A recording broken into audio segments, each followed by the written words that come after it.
If you want to install GIMP plugins quickly and correctly, this guide will walk you through the process step by step. Whether you've downloaded a Python script, a script view file, or a compiled plugin, the key is knowing exactly where each file belongs. And if this tutorial helps, make sure you hit the like button and subscribe for more easy software guides just like this. First, open the folder where you downloaded your plugin. The very first thing you want to check is the file extension because that tells you how the plugin needs to be installed. If you see a .py file, that means it's a Python script. These are usually used for custom tools, automation, and special features. If you see a .scm file, that's a script view plugin, which is often used for classic GIMP macros, text effects, and other scripted actions. If the file ends in .del on Windows, so on Linux, or .dylib on macOS, that usually means you're dealing with a compiled binary plugin or a modern GGL operation. And if your download came as an .xc or .pkg file, that usually means the plugin includes its own installer, so you may not need to move files manually at all.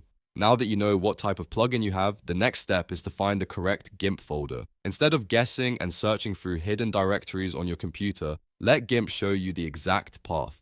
Open GIMP, then go to Edit and click Preferences. If you're on macOS, you'll find Preferences under the GIMP menu instead. Inside the Preferences window, scroll down the left sidebar and expand the Folders section. From there, click Plugins. You should see one or more folder paths listed on the right. Use the top folder path because that is usually the main location GIMP checks first. Then click the folder icon at the top right to open that directory directly in your file manager. Once that folder opens, you're ready to match your plugin type to the correct installation method. If you have a .py plugin, the process depends on your GIMP version.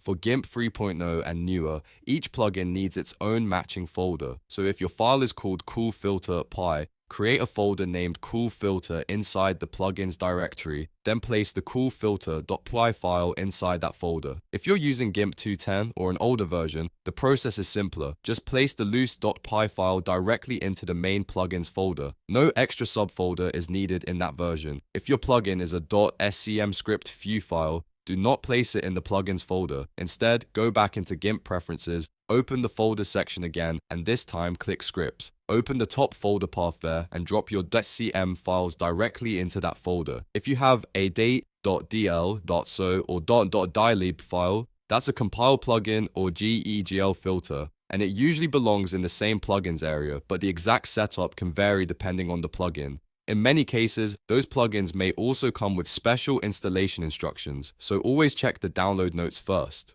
If the file came in an installer like .xc or .pkg, run that installer and follow the prompts instead of moving files manually. After you've placed the files in the correct folder, the final step is very important. Restart GIMP.